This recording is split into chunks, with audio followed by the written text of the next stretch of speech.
Welcome back to the BDGE Dynasty Fantasy Football Podcast.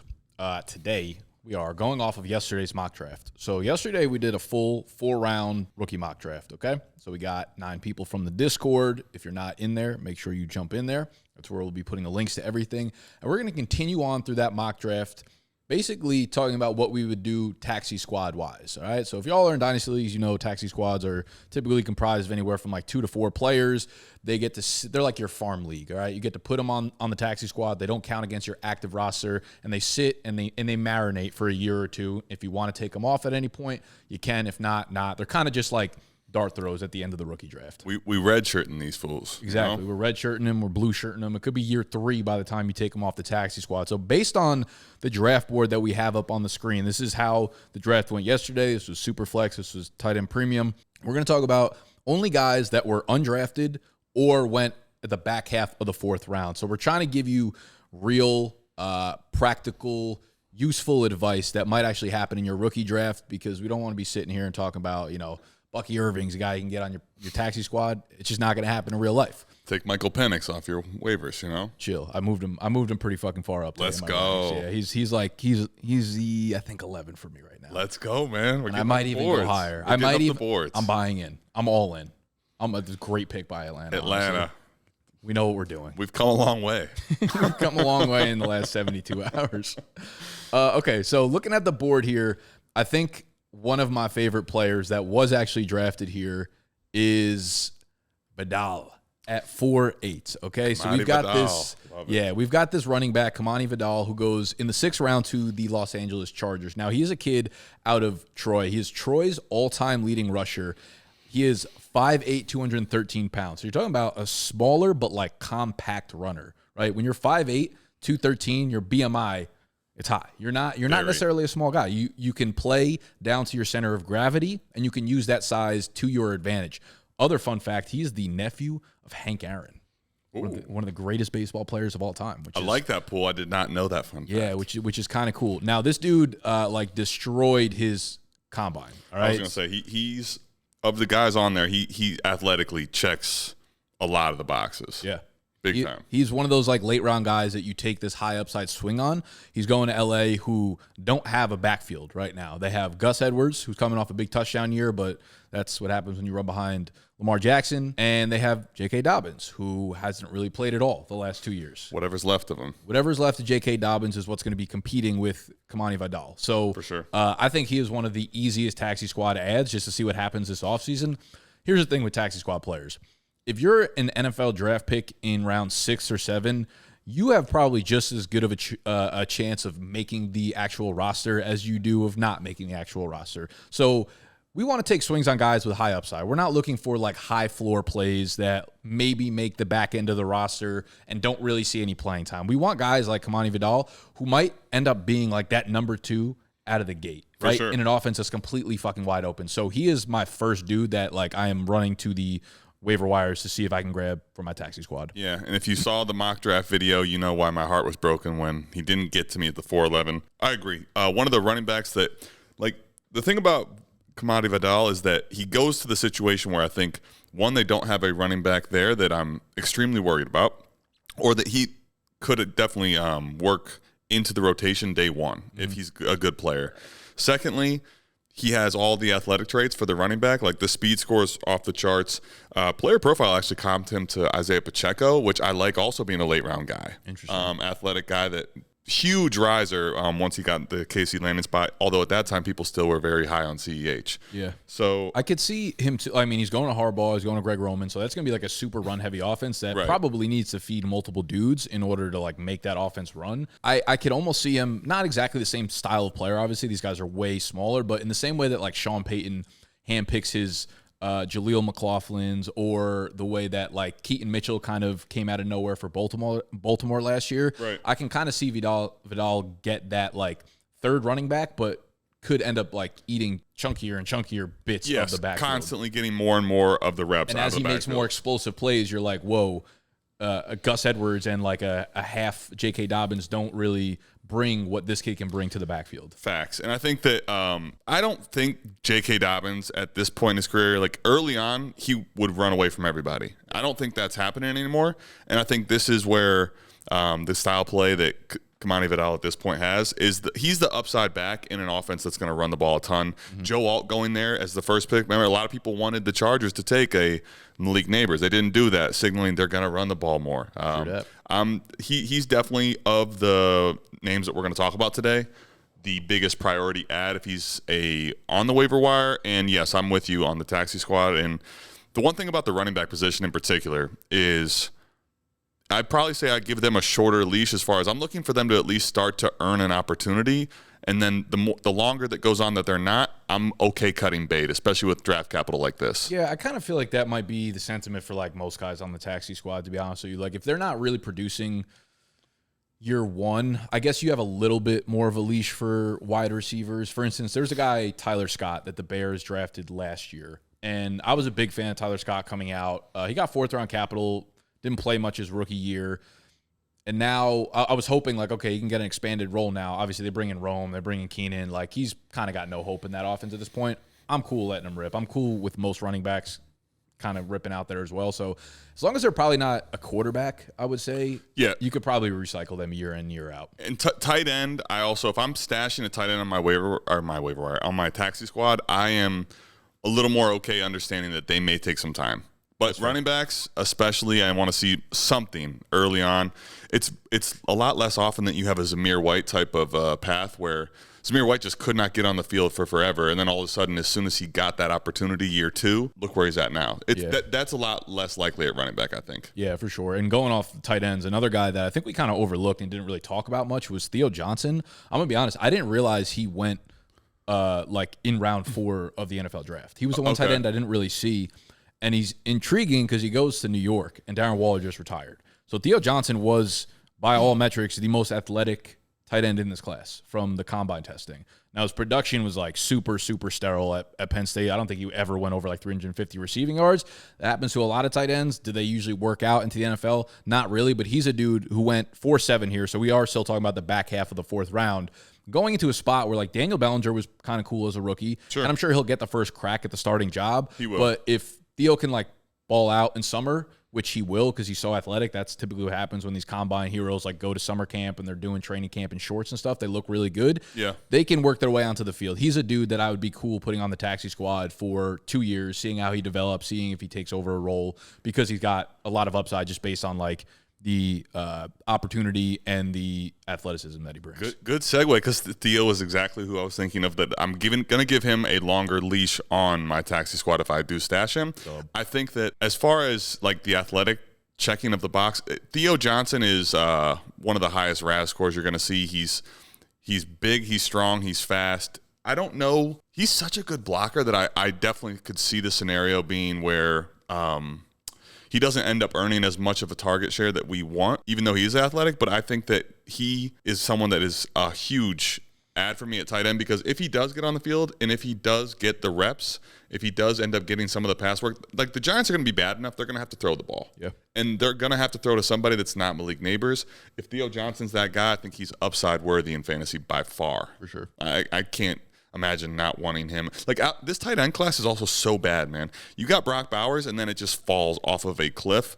So Theo Johnson of the later on guys is one that I'm highly interested in. Yeah, Theo. Another one I'll just rip off quickly is Jared Wiley, who went to the Kansas City Chiefs. And again, it's very much the conversation we had yesterday, where it's like, all right, Kelsey's soon to probably be out of there, and they've had no one that really like showed anything that would be the next guy up. Yeah. And I don't know if the next guy is the next guy, because Casey's clearly investing into wide receivers. So maybe that turns around from like a tight end heavy offense once Kelsey's out of there. You know, Rashee Rice and Marquise Brown, if he plays well, they'll probably re-sign him, and Xavier Worthy, obviously. So now you're looking at 3 legitimate weapons outside of Kelsey. Yep. But I also think, like, just with the history of Andy Reid, with the history of Patrick Mahomes at this point, it's worth using a taxi squad spot on a receiving first tight end Jared Wiley. For sure. I mean, and he's got he's continued to produce and get better as his game's gone along. He had 8 touchdowns this year, 500 yards receiving, which that may sound underwhelming to you, but if you look at tight end production, that's actually better than a lot of the guys coming out. I think the thing that intrigues me about him is, okay, if you're looking for a Travis Kelce replacement, like trying to find the next Travis Kelce is obviously what we want to do, but a bad process just because most people are unlikely to ever be fucking Travis Kelce. But I do want tight ends or any weapons that are attached to Patrick Mahomes. And if we're talking about here, free, like waiver wire fab money for the offseason, which resets, I'm very interested in just giving that shot. Because if Travis Kelce, I don't know if it's the Taylor Swift thing or whatever, if he moves on, if he gets hurt, if he's just not that effective, someone is probably going to be the beneficiary at the tight end position. And I think it definitely could be Jared Wiley. Yeah, and the other thing to keep in mind here, too, with taxi squads is you can use them for anybody. Right? Like, just because a player, like, we're not going to talk about Spencer Rattler now. He went at the 3.9, so he's not a priority add after the draft. But if you drafted Spencer Rattler, he's going to go on your taxi squad because you're not playing him for a year or two. Correct. Last year in the league that we're in, Fade the Fetal. Oh, also on that note, we need to fill a hole in Fade the Fetal. We got one spot. We got one spot. So jump into our Discord. It's a very much of a rebuild team, but he's got like 3 firsts this year. I think another 3 next year, something like that. So he's got a lot of young pieces that you could rebuild with. He's already paid this year's buy-in. Anyways, getting back to the point, that league, Fade the Fetal, I took Bryce Young early in the rookie draft last year. He stayed on my taxi squad the entire year because I was like, I'm not going to use him in fantasy at all, right? Because I had other quarterbacks that were better than him. Just because I drafted him early doesn't mean I can't use that taxi squad spot because it opens up an active roster spot where you can add these, upside running backs, wide receivers that might hit, might not hit. Because the thing is, once you put them on your taxi squad, the season starts, you take them off. Now you can't put anybody else on there. So be confident in the player that you're putting on there that you're not going to use them. Right. And you can put, basically, once you lock your taxi squad in for the year and it's locked, you can take a player off the taxi squad at any time. So let's say some of the guys we just talked about, Theo Johnson, Kimani Vidal, whoever it is, you expect them not to have a role, and they don't. But let's say all of a sudden there's injuries and they have a huge role coming in week 13. You can remove them from the taxi squad at any time, but once that's done, nobody goes back to the taxi squad. It's like a set it and forget it for real. You can take them off, you cannot put them back on. Yeah, it's like a one-sided door. You can only go out, but you can't come into it. Correct. Once the season starts. And also, if you do take someone off the taxi squad, you have to cut someone off the active roster first in order to do so because you can only have so many. Can't go over the roster spot. Yep. Yeah. So again, these are the bottom barrel of your roster, so it's not a huge risk here, which is why you want to kind of stack the taxi squad with high upside guys or guys that you just like really, really like throughout the draft process, didn't get drafted highly, and no one else is really looking at them. For sure. Another guy like that for you? I'll tell you right now, I'm actually really intrigued by, I talked briefly about him, but Rasheen Ali going to the Ravens. I think we just talked about the Chargers as a good pivot because they do have Gus and they have JK, which both left the Ravens backfield. Harbaugh's system. With Lamar, it's a run-friendly offense. We have seen how many years now? Obviously, Derrick Henry's there. Derrick Henry, we project to be a absolute beast. But when I look at the situation there, J.K. Dobbins every year and every time he continued to get hurt, they would have to fill with guys that were just so unappealing in fantasy that had fantasy value. Yeah. And Rasheen Ali is another guy that was at a smaller school at Marshall and has had, in his sophomore year, went bananas. 1,400 yards, unbelievable production. Was hurt a lot of his junior year, also then had a very good senior year, not quite as good as his sophomore year, but he's got a lot of production in a smaller school. He actually got hurt again at the he tore his biceps at the what do you call it? The Senior Bowl. Yeah, 2020 he played 2 games, 2022 he played 3, but he had 13 and 12 in the seasons between those. Yep. And so like his production like what he did on the field, highly intriguing to me. I think he looks like a explosive athlete. We didn't get to see him test at the combine because he was hurt, which I would have liked to have seen. But the fact that Baltimore drafts him, and at this given moment, they don't have really shit outside of Derrick Henry in the backfield. Yeah. This is a very big opportunity for a guy that I think, unless you've been really paying a ton of attention to, I don't think many people are going to be that familiar with Ali's game. No, that's a good call out. You brought him up yesterday, and the more I look into him, he had 46 catches as a sophomore. Yes. Those are unreal college numbers. Like, I think maybe people see 46 and they're thinking of like NFL, like, okay, that's not a bad season. 46 is an astronomically high number for a college running back, considering they play way less games, and that's just not the way the college game typically works. Right. So if you look at what Baltimore has right now, depending on Keaton Mitchell's recovery, like if he's not ready for the regular season coming off the ACL tear. That type of skill set is the perfect complement to a Derrick Henry, obviously. So that's really interesting that he could probably get a role quickly. And I think that's a really good call out. Yeah, I mean, obviously, we love what we saw from Mitchell, but I feel like Mitchell's injury was late enough into the season where he could be ready to go, but I would think that'd be a little surprising to me. The other thing, too, is, like, at least in my leagues, the taxi squad does not lock until regular season kicks off. So It's like you can grab Ali, put him onto your taxi squad until like late August when we have a really good idea of whether or not Keaton Mitchell's going to be back. And then if you're like, you know what, I don't really want to roll the dice on this, let me pick someone else off the waiver wire, like you could also make that swap. Big time. Yeah, I agree with that. But yeah, Rasheen Ali is one that I'm extremely interested in. Like, Kimani Vidal I would prefer Vidal ahead, but then I'd put Ali right next to that. Because I think, as crazy as it sounds, Vidal could actually earn probably a bigger opportunity share week 1, but they both have realistic pass early in the game, which is rare this late.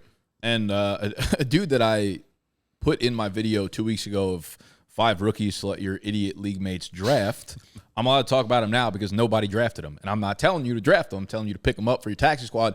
Malik Washington, who went to the Miami Dolphins, is a slot wide receiver. He's a dude who's really good getting open in zone. He's a dude that's really good with the ball in his hands. And that's what I feel like that offense does really well, is like that timing, getting between the zone defenders, get it into your hands, let you make plays kind of tempo that they have there. And 2 is so accurate that like that's what's going to happen there. For sure. Malik is a guy that went into the 6th round. He dropped a little further than I think most people probably anticipated him to do so. Definitely. But that Miami offense really has so little outside of, in terms of the passing game, Tyreek Hill and Jalen Waddle. I think they're thirsty for that third receiving option, and he could be the slot only guy. Yes. And he's a dude that I think could produce right away as a rookie, and if he makes a couple big plays, he's a dude that I think like the Dynasty community got overly high on because he has a nice highlight package, right? He's a Deebo Samuel type player where like you'll get the ball in his hands at the line of scrimmage, he'll make 2 guys miss, look really good doing it. You know, you get 70 fucking 8-yard catches, whatever. The stats aren't really there, but those highlight plays are there, and I think that could happen throughout his rookie year in the NFL. So it's like he makes a few big plays, people start to open their eyes, like, who is this kid now playing in that offense? That's actually, I like the way you set me up there, because the way I'm looking at him, and the reason I want to add him is, this is someone I think for fantasy purposes is unlikely to be a consistent cog in my lineup, but I think you add him right now cheap or like super late in drafts. Like if you had a 5th round, draft him. If you have late 4th, you want to take your shot, all the guys that we're going to mention today are gone, fine. My thing is I'm doing that with the intention of like just what you said. I think he's going to make some highlight type plays with the ball in his hands, make a couple guys miss. He reminds me like high-end comp. I don't think he's actually going to actually hit Zay Flowers, but that's guy in the slot. You get a bunch of catches to him and is extremely bursty. I think that he'll end up having a pop week that I could sell, and that's what I'm looking to do. I'm looking to kind of cash out early with him. Like I'm not paying much. Can I find someone that's going to let me get a 3rd or maybe a 2nd if he's having a couple really good weeks? I'm looking to do that in a quick window flip of Malik Washington. I think that he gives you that chance. You don't see a lot of late round wide receivers have a clear path to opportunity. And actually, now that I'm thinking about it, not skill set wise at all, but in terms of like the opportunity there for you to take, Puka was in the same situation last year where they drafted him. Was it 5th or 6th round? I think it was 5th. 5th round. He went in there, and like Cooper Kupp was the starter, but they like badly needed other playmakers. And then all throughout the offseason, they're like, hey, he's going to be our starting slot guy. And then he kept getting more opportunity, and high praise kept coming out of camp or whatever. And it's like, because there's such a lack of a number 3 there, both via tight end and wide receiver, that is so clearly up for the taking. And again, if you want to cash out early off reports that he plays well, which he will, he's another guy where in shorts he's going to look fucking fantastic. Sure. That's a guy that I'm doing that with. Yep, I'm with you there. What about, I mean, a couple ways we could go here. I want to talk Dylan Laube. What do you think of Dylan Laube? To me, in Vegas, he offers a very different skill set than what Zamir White is, and I think that at the running back position, he would be another one that I'm definitely really intrigued in adding. I drafted him in our mock at the 411. Him, Vidal, and Rasheen Ali are guys that I probably, if you look at my player shares, I'm going to have littered on a bunch of rosters. Now, what ends up happening with them and what I end up getting back in trades or whatever, I'm not sure, but basically I'm going to take lottery tickets on these guys is what I'm kind of looking at it as. No, I like that call. He's athletic. He is someone that kind of covers all bases as a runner. Right? He's bursty. He's agile. He can move from side to side. I don't know that they really have that in their backfield right now. No, I think he could end up getting a decent amount of checkdowns too. And in PPR leagues, I think there's sneaky upside to that. Yeah, I think like Zamir White and Alexander Madison are just the opposite of pass catchers. So like, that role needs to be taken by somebody. Yeah, and I think again, they didn't address the quarterback position. Minshew's a guy that's checked down a ton in his career. Yeah, and I am having such a hard sell on this guy. He went undrafted in this draft, and it's Jacob Cowing, San Francisco. Okay. They used, I think it was a 4th-round pick on him. Yes, they did. Jacob Cowing is a super undersized wide receiver. He's like 170 pounds, if that. And I comped him to like this year's Tank Dell, and I don't know what the path to actual touches is there. It's hard to really imagine it. He's like a taxi squad player for me, where I'm likely going into it, drafting him, knowing that I'm getting no returns year 1, hopefully seeing a role expand in year 2 for him, where the Niners offense, we don't know what happens right now, but like the signing of Pearsall kind of signals to me that they're moving on from one of the 2 wide receivers, and just collectively as an offense, like they're getting a little bit older. Like if they move off of Ayuk, Debo's on the upswing of his career. Kittle's obviously, on the older years of his career. C-Mac's on the older years of his career. This could be a little bit over the next like 2 years while he's on your taxi squad, a little bit of like a passing of the guard for that offense. Yes. And a lot of it, the selling point for Cowing is not like his opportunity is going to be there. It's more like I really like the player. I really like the talent, and I'm hoping that expands over the next 2 years. 4th-round pick that's going undrafted in rookie drafts when you have 6th and 7th-round guys going before him. I think it's interesting because Cowing and Malik Washington is the receiver position here. Cowing to me is more like a true stash where like I think it's unlikely that you're going to see in year 1 a big sell like window where you get a bump in value. I think that you just made the cases for Brock Purdy right now is on an extremely cheap deal, which allows them to have these older heavy contracts in Debo and Ayuk and Kittle and CMC. But I would say Cowing to me coming out of Arizona, transfer from UTEP, I like his game. I wish he would have went somewhere else, frankly. Like if he would have went somewhere else, I would have loved that. But I do think that there's a chance down the road, I think they've already signaled, you mentioned this, that they move on from either Ayuk or Debo Samuel. If they were to do that, this I think signals that there's a real chance that maybe in 2025 at some point, if Cowing's developing and they like him, that he could turn into a guy that gets a lot of work. Right now, I can't project that on the offense, but I think I'm willing to wait on it because I do like his game enough, and he's going to cost me very little. Yeah, I mean, he ran a 4.38. Which is just fucking crazy raw speed. And if you're into like the whole analytics in the Dynasty community, college dominator, heavy, 61.4%. Heavy. 99th percentile. Heavy. College target share, 37%. 99 percentile. Breakout age, 18.6. 95th percentile. Like the numbers add up for him to be a good player. Again, this is one of those players where like the coach has to know what to do with you. And if there's any coach that knows how to take random players and do something well with them, Kyle Shanahan's up there, top 3. Shanny's in there. Yeah, it could be worst landing spot. I like it. I do think that to me, he's a stash. Like I know that I'm gonna have to wait on it, but I think he's worth it, given that he's not costing meaning he's not costing you anything. Johnny Wilson, to me, another person that like I've been intrigued by.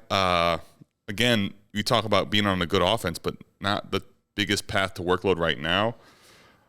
He's probably the last person I'd mention on the list. He was my last one also. Okay. Love this. Johnny Wilson. Everyone keeps saying let's get a tight end in here. But he's still got the wide receiver tag. He did it, yeah. Let's get him a tight end tag. Yeah, the Wilson's like a fun player. He's similar to Cowing. He's such a hard sell. It's like they literally just re-signed both Smith and Brown to extensions. And I'm talking about bags. AJ bagels. Brown got $85 million guaranteed or something. $85 billion. Yeah, I don't know how Johnny Wilson gets onto the field, but maybe he's good enough that if either of those guys get hurt, he's the next wide receiver up. Okay. I mean, don't say okay to me like you weren't the one who brought his ass up. You're like, okay, I'll hear you out. I'm listening. No, 6'7". I think red zone opportunity would be what I'm looking for him. I think he gives you huge touchdown upside. But yeah, I just think back to J.J. Arcega-Whiteside. He's like the first thing I think of when I think maybe J.J. Arcega-Whiteside if he's good. Like maybe I hope so. dude, JJ Arcega-Whiteside was not good. Nah, he was sick coming out though. He was like a really fun player coming out. That was what it was. It was a lot of fun. Didn't do much. It was a lot of fun that ended very quickly. He was a short ride on the roller coaster. Yeah, he was a little bit too big to fit on that roller coaster. I would say, to me, if you got the taxi squad and you want to fill it up, like Johnny Wilson to me I would say he needs something to break right. Meaning he's going to have an injury take place. Dallas Goedert honestly has had plenty of injury. Like even if he doesn't have the tight end designation, he would need an injury, something in front of him going wrong to probably get a real path to workload. Yeah, but. You know what I just think about? I also don't think that I can say that confidently that that's not in the range of outcomes. Yeah.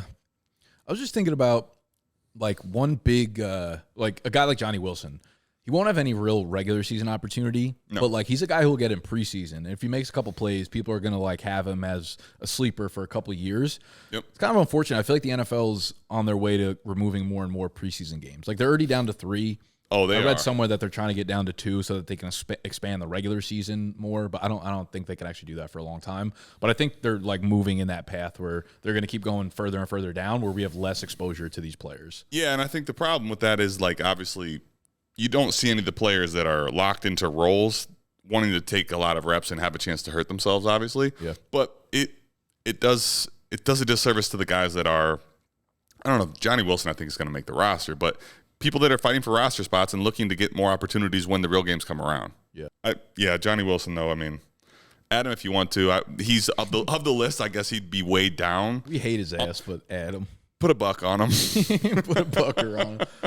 All right. Well, wanted to make this one quick for you guys. Those are some of our favorite taxi squad priority ads after your rookie drafts. If you've already done your rookie drafts, let us know how you did in the comment section down below, or you could join the Discord to let us know how you did there. If you want to jump in a new Dynasty League, we are also organizing them for you in the Discord. Anything else? Did I forget anything? No. Just tuck your shirts in. Facts. I didn't even come. I'm out here completely sloppy, untucked, giving you $1 ads. Johnny gotta Manziel tuck it. fucking jersey. Tim Couch. Is that Tim Couch? This is Amari Cooper. But I've said that to you like 5 times since you fucking worn that jersey. Every number 2 for the Browns has been bad except for Amari Cooper. Yeah. All right. Well, there you have it. We love you. Subscribe to the channel if you're new. Hit the button that looks like this down there. Hank.